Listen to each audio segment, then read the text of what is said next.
അതുകൊണ്ട് ഇന്നു മുതൽ ഓർമ്മിച്ചോ, 18 വയസ്സിന് താഴെയുള്ള കുട്ടികളെ നിയന്ത്രിക്കാൻ, ശാസിക്കാൻ, തിരുത്താൻ ചങ്കൂറ്റമുള്ള രക്ഷാകർത്താക്കൾ ഉണ്ടാവണം എന്നാണ് ഇന്ത്യൻ നിയമം പറഞ്ഞത്. നിങ്ങളെ മക്കളെ 18 വയസ്സ് വരെ നിങ്ങൾ നിയന്ത്രിക്കണം. ഈ കുട്ടികൾ ഇങ്ങനെ അസ്വസ്ഥനാവാൻ പാടില്ല. നിങ്ങളെ കൂടെ ഇരിക്കണം, നിങ്ങളെ കൂടെ പള്ളിയിൽ വരണം, നിങ്ങളെ കൂടെ ചന്തയിൽ പോകണം, നിങ്ങളെ കൂടെ കല്യാണത്തിന് പോകണം, നിങ്ങളെ കൂടെ സിനിമക്ക് പോകണം, നിങ്ങളെ കൂടെ ലൈബ്രറിയിൽ പോകണം, കളിക്കളങ്ങളിൽ കൊണ്ടുപോകണം. നിങ്ങൾ അങ്ങനെ 18 വയസ്സ് വരെ നിങ്ങളോട് ചേർത്ത് പിടിക്കുന്ന മനുഷ്യ കുട്ടികളായിട്ട് നിങ്ങളെ മക്കളെ മാറ്റണം. പറഞ്ഞ മനസ്സിലായല്ലോ? 18 വയസ്സ് കഴിഞ്ഞിട്ട് പിന്നെ നിങ്ങൾ ഐറ്റുകളെ നോക്കണ്ട, ഐറ്റുകൾ അങ്ങ് വിട്ടേക്ക്, ഐറ്റുകൾ നന്നാവും. ശരിയാണോ തെറ്റാണോ? അത് നിങ്ങൾ ചെയ്തോ? പിന്നെ എങ്ങനെ കുട്ടികൾ ഈ 12 വയസ്സുകാരൻ ലഹരി വസ്തു ഉപയോഗിക്കുന്നതിന് ഉത്തരവാദി ആരാണ്? പറഞ്ഞോ? സംഗതി മനസ്സിലായ നിങ്ങൾക്ക്? ഇനി പോട്ടെ, ഈ ദയാ ചാരിറ്റബിൾ സൊസൈറ്റിക്ക് ഒരു നിയമമുണ്ടല്ലോ, ഒരു ബൈലോ ഇല്ലേ? ബൈലോ ഇല്ലേ? ഈ നിയമത്തിനനുസരിച്ചിട്ടല്ല ഇതിന്റെ പ്രവർത്തകർ പ്രവർത്തിക്കുന്നതെങ്കിൽ കുറ്റമാണ്. കുറ്റം ചെയ്തവൻ ശിക്ഷിക്കപ്പെടും, സംഘടനക്ക് പുറത്താവും. ശരിയാണോ? അതുകൊണ്ട് നിങ്ങൾ ഇന്നു മുതൽ വീട്ടിലൊരു നിയമം ഉണ്ടാക്കണം. ആ നിയമത്തിനനുസരിച്ച് മക്കളെ പോറ്റണം. എത്ര വയസ്സ് വരെ? 18 വയസ്സ് വരെ. പിന്നെ നിങ്ങളെ കുട്ടീനെ കുറിച്ച് നിങ്ങൾ ചിന്തിക്കുക വേണ്ട, തങ്കപ്പെട്ട കുട്ടിയായിരിക്കും. അതുകൊണ്ട് എനിക്ക് നിങ്ങളോട് പറയാനുള്ളത്, 18 വയസ്സ് വരെ നിങ്ങളെ മക്കൾക്ക് നല്ല, ഇപ്പം ഞാൻ ഈ 13 കൊല്ലമായാലും ക്ലാസ് എടുക്കുന്നതെന്ന് പറഞ്ഞല്ലോ, എൻ്റെ മോക്കും 2 സ്വഭാവം ഉണ്ട് എന്ന് മനസ്സിലാക്കാൻ എനിക്ക് പറ്റിയില്ല. എൻ്റെ മോളുണ്ട്, 7ാം ക്ലാസ്സിൽ പഠിക്കുന്ന കേട്ടോ.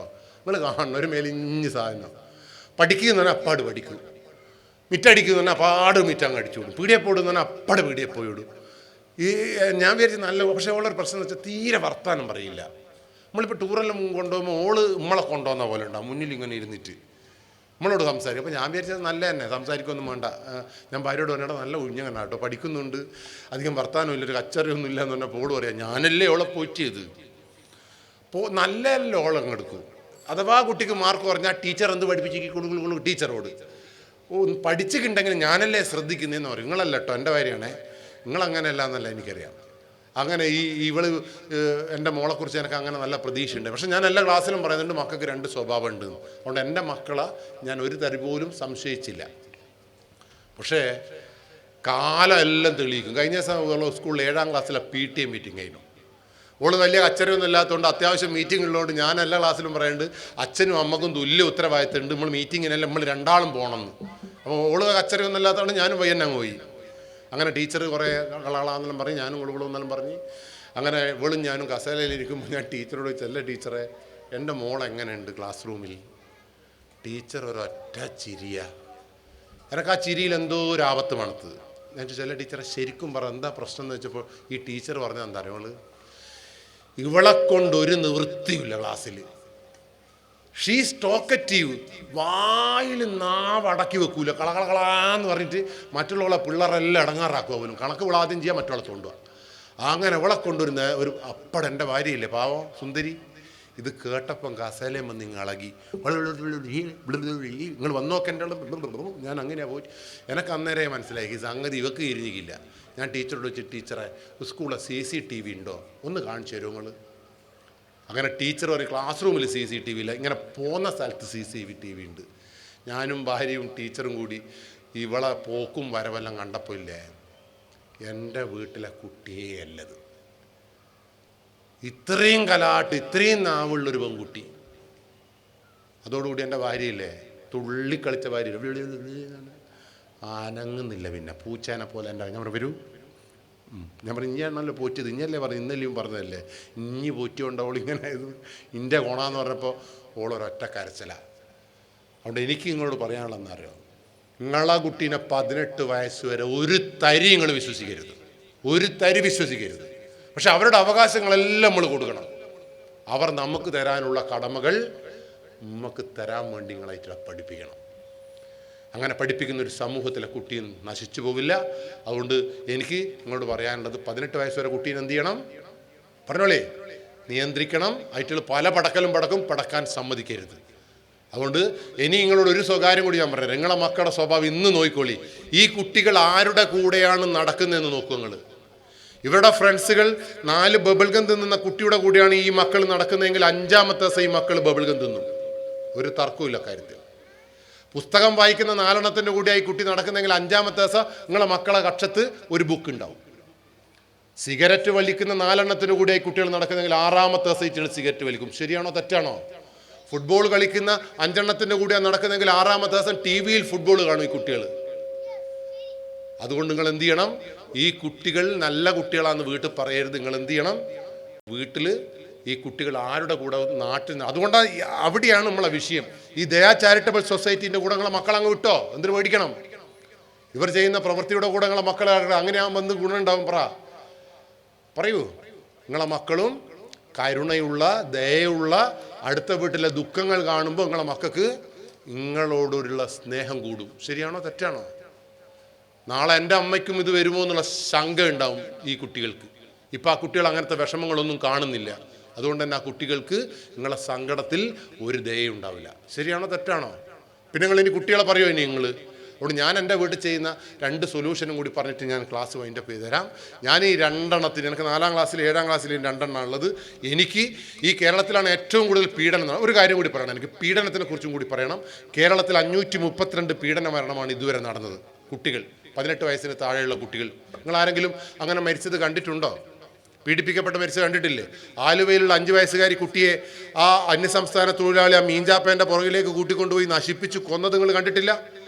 ആ പെരിന്തൽമണ്ണയിൽ 8 വയസ്സുകാരിയെ ജനലേൻ്റെ ഉള്ളിൽ കൂടി തട്ടിക്കൊണ്ടുപോയിട്ട് കൊന്നത് നിങ്ങൾ കണ്ടിട്ടില്ല? കഴിഞ്ഞ ദിവസം എറണാകുളത്ത് 17 വയസ്സുകാരി 18 വയസ്സുകാരി ബാംഗ്ലൂരിൽ നിന്ന് പാതി വഴിയിൽ പഠനം നിർത്തി സ്വന്തം അച്ഛൻ്റെയും അമ്മയുടെയും കൂടെ 21ാം തട്ടുള്ള ഫ്ലാറ്റിൽ താമസിച്ച ആ 18 വയസ്സുകാരി നിങ്ങൾ കണ്ടിട്ടില്ല? ആ കുട്ടി പഠനം നിർത്തി അച്ഛൻ്റോടും അമ്മയോടും കൂടി ജീവിക്കാൻ തുടങ്ങിയിട്ട് 7 മാസമായി. കഴിഞ്ഞ ആഴ്ച അവൾ എന്ത് ചെയ്യുന്നറിയോ? പെട്ടെന്ന് ബാത്റൂമിലേക്ക് അങ്ങ് പോയി. ബാത്റൂമിൽ പോയിട്ട് എന്ത് ചെയ്തു എന്നറിയോ? ഇവള് ബാത്റൂമിൽ പോയി പ്രസവിച്ചു. വീട്ടിലെ മത്തി മുറിക്കുന്ന കത്രിക കൊണ്ട് പൊക്കിൾ കൂടി മുറിച്ചു കുട്ടിയുടെ.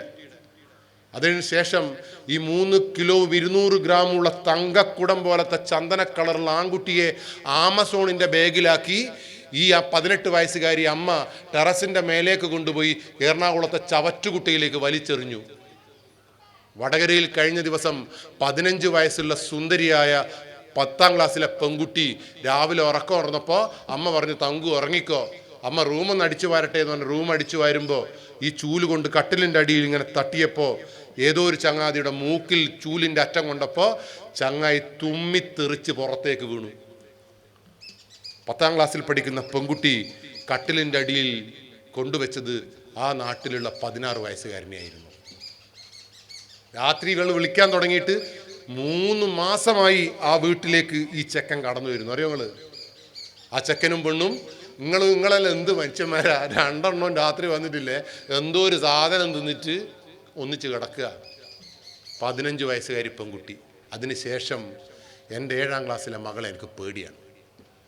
എൻ്റെ 7ാം ക്ലാസ്സിലെ മകൾ ഏത് ദിവസമാണ് എൻ്റെ റൂമിലേക്ക്, എൻ്റെ മകളുടെ റൂമിലേക്ക് ഒരു ചെക്കനെ കൂട്ടിക്കൊണ്ടുവരുന്നതെന്നുള്ള ആശങ്കയാണ്. ആശങ്ക നിങ്ങൾക്കില്ല. 17 വയസ്സുകാരി കരാട്ട പഠിക്കുന്ന പെൺകുട്ടിയെ മലപ്പുറത്ത് തിരൂരിൽ ആ കരാട്ടെ അധ്യാപകൻ കൊണ്ടുപോയി പീഡിപ്പിച്ചതിന് ശേഷം പുഴയിൽ നോക്കി കൊന്നില്ലേ നിങ്ങൾ? കണ്ടില്ലേ നിങ്ങൾ? അതെന്താ കേരളത്തിലെ കുട്ടികൾ ഇങ്ങനെ വല്ലാതെ പീഡനത്തിനിരയായി മരിക്കുന്നു? അങ്ങനെ പീഡനത്തിനിരയായി മരിക്കുന്ന 1000-ൽ 1 കുട്ടിയാണെങ്കിൽ ആ 1000-ൽ 1 കുട്ടി നിങ്ങളുടെ മകളായിരിക്കരുതേ എന്ന് പ്രാർത്ഥിക്കുന്ന ബാപ്പയുടെയും ഉമ്മയുടെയും മക്കൾക്ക് ഇനി രക്ഷയുള്ളൂ. എനിക്ക് പേടിയാണ്. ആ 1000-ൽ 1 എൻ്റെ മകളായിരിക്കരുതെന്ന് എൻ്റെ പ്രാർത്ഥന. അതുകൊണ്ട് എനിക്ക് നിങ്ങളോട് പറയാനുള്ളത്, ഇന്നു മുതൽ ഈ കുട്ടിയെ ചേർത്ത് പിടിക്കുക. ആ കുട്ടിക്ക് പറയാനുള്ളത് കേൾക്കുക. കുട്ടി പഠിക്കലെല്ലാം എപ്പെങ്ങും പഠിച്ചോട്ടെ. പഠിക്കുമ്പോൾ ഉമ്മയും ബാപ്പയും വേണമെങ്കിൽ അടുത്തിരുന്നോ നിങ്ങൾ. കുട്ടി പഠിക്കുമ്പോൾ ചേർന്ന് പിടിക്കുക. പരീക്ഷ തോറ്റു പോയിട്ടുണ്ടെങ്കിൽ പറയുക, സാരമില്ലടോ, ഉമ്മയില്ലേ കൂടെ, വീണ്ടും പഠിച്ചൂടെ. ഇന്ദ്രൻസ് ഈ പ്രായത്തിലല്ലേ 7ാം ക്ലാസ്സിലെ പരീക്ഷ എഴുതിയത്. പക്ഷെ ഒരു മനുഷ്യനാവാൻ ഈ പ്രായത്തിൽ നിങ്ങൾ പഠിപ്പിച്ചിട്ടില്ല എങ്കിൽ നിങ്ങളെ കുട്ടി നിങ്ങളോട് കൂടെ ഉണ്ടാവില്ല. അതുകൊണ്ട് ഞാൻ എൻ്റെ മക്കൾ ഈ മൊബൈൽ ഫോൺ കിട്ടാനായിട്ട് മരിക്കുന്നു പേടിക്കുന്ന ഒരു അച്ഛനാണ് ഞാൻ. എൻ്റെ മകൾ ടൂറിന് പോകാത്തതിന് മരിക്കുമെന്ന് പേടിക്കുന്നവർ. അതുകൊണ്ട് ഞാൻ എന്താ ചെയ്യുന്നത് അറിയോ? ഈറ്റകളെ രാവിലെ 2 എണ്ണത്തിന് എൻ്റെ അടുത്തേക്ക് വിളിച്ചുകൊണ്ട് വരും. ഈറ്റകൾ വരൂല, ഓൾ ഉന്തിക്കൊണ്ടുവരും. ഓളാ ഒരു ഗുണം അത് മാത്രം. ഈറ്റകൾ എൻ്റെ അടുത്ത് വരാത്തപ്പോൾ ഈറ്റകൾ ഉന്തിക്കൊണ്ടുവരും. ഉന്തിക്കൊണ്ടുവന്ന് എൻ്റെ മുമ്പിലെത്തിയാൽ ഞാൻ എൻ്റെ 2 മക്കളോടും പറയുന്ന വർത്താനം എന്താ അറിയോ? എൻ്റെ അച്ഛൻ ഞാനാണ്, എൻ്റെ അച്ഛൻ ഞാനാണ്. ഈ കുട്ടി എൻ്റെ ഞാനായിട്ട് ചോദിക്കും, എൻ്റെ അച്ഛൻ ആരാണ്? അപ്പം ഈറ്റകൾ പറയും ഇങ്ങനെ പറയാം, അച്ഛൻ എന്നും പറയൂല ഈറ്റകൾ. അങ്ങനെ പറഞ്ഞാൽ മതി. എൻ്റെ 7ാം ക്ലാസ്സിലെ മോള് കഴിഞ്ഞ ദിവസം ചോദിച്ച ചോദ്യം എന്താ അറിയോ? അച്ഛാ, ഇതെന്തിനാ ദിവസവും നിങ്ങൾ എൻ്റെ അച്ഛനാന്ന് പറയേണ്ട ആവശ്യം എന്താ? എനിക്ക് തിരിഞ്ഞിക്കില്ലേ നിങ്ങൾ അച്ഛൻ? പിന്നെ ഇത് എന്നെ ഇടക്കിടക്ക് പഠിപ്പിക്കേണ്ട ആവശ്യമുണ്ടോ? ഞാൻ പറഞ്ഞു, മോളെ 18 വയസ്സ് വരെ എനിക്കൊന്നും തിരിയില്ല, അന്തം വിട്ട ബുദ്ധിയാണ് എനിക്ക്. എന്നെ നിയന്ത്രിക്കണം എന്നാണ് നിയമം പറയുന്നത്. അതുകൊണ്ട് 18 വയസ്സ് വരെ എൻ്റെ അച്ഛൻ ഞാനാന്ന് പറഞ്ഞുകൊണ്ടേയിരിക്കും. എനിക്ക് ഒരു തർക്കവും വേണ്ട. എനിക്ക് 18 വയസ്സായിട്ട് എൻ്റെ അച്ഛൻ വേറെ ഇനി മാറ്റിക്കോളി. പക്ഷെ 18 വയസ്സ് വരെ എൻ്റെ അച്ഛൻ ആരാണ്? നിങ്ങൾക്ക് തമാശ തോന്നിയില്ല? ഇപ്പോൾ കഴിഞ്ഞ ദിവസം എൻ്റെ ചെക്കൻ എൻ്റെ അടുത്ത് വന്നിട്ട് ചോദിച്ചു, അച്ഛൻ എനിക്ക് ഫോൺ വേണം. ഞാൻ ചോദിച്ചു എന്തിന്?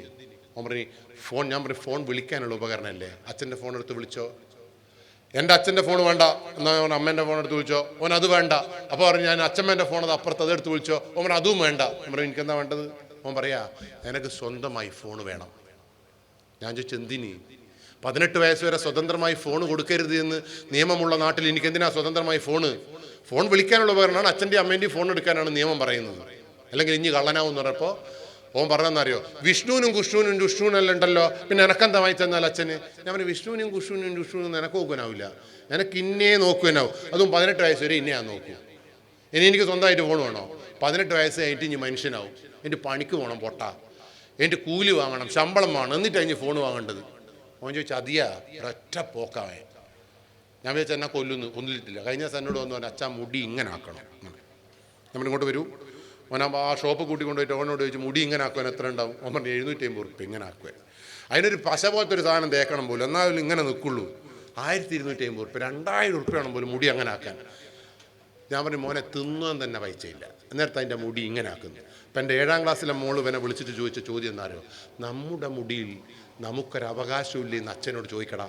അതുകൊണ്ട് ഈ ചെക്കനോട് പെണ്ണ് പറഞ്ഞതെന്നറിയോ, നിൻ്റെ മുടിയിൽ നിനക്ക് അവകാശമില്ലേ എന്ന് ചോദിക്കുകയെന്ന് അച്ഛനോട്. അവൻ എന്നോട് ചോദിക്കുകയും ചെയ്തു, അച്ഛാ എൻ്റെ മുടിയിൽ എനിക്കൊരു അവകാശമില്ലേ? ഞാൻ പറഞ്ഞു 18 വയസ്സ് വരെ എൻ്റെ മുടി എൻ്റെ അമ്മേൻ്റെ മുടി എന്നില്ല, നമ്മുടെ മുടി ഒത്തൊപ്പിച്ചങ്ങ് വെട്ടും. എനിക്ക് മുടി വളർത്തുന്നതിന് ഞാൻ എതിരുമല്ല. പക്ഷെ 18 വയസ്സ് കഴിഞ്ഞിട്ട് ഇനി പണിക്ക് പോയി കൂലി വാങ്ങിയിട്ട് മുടി ഇങ്ങനെയോ കെട്ടുക. ഓനില്ലേ ഇങ്ങനെ ആക്കിയിട്ട് അങ്ങ് പോയി. പക്ഷെ അന്ന് രാത്രി ഉറക്കത്തോ ഞെട്ടിയിട്ട് ചോദിച്ചൊരു ചോദ്യം, അച്ഛൻ എനിക്ക് പാട്ടായോ? ഞാൻ ചോദിച്ചു എന്തിന്? എന്നിട്ട് വേണം അച്ഛൻ്റെ മുടി എൻ്റെ മുടി കൊണ്ട് നിങ്ങളെ കണ്ണു കുത്തി പൊട്ടിക്കുന്നു. മതി. 18 വയസ്സ് വരെ നിങ്ങൾ മക്കളെ ചേർത്ത്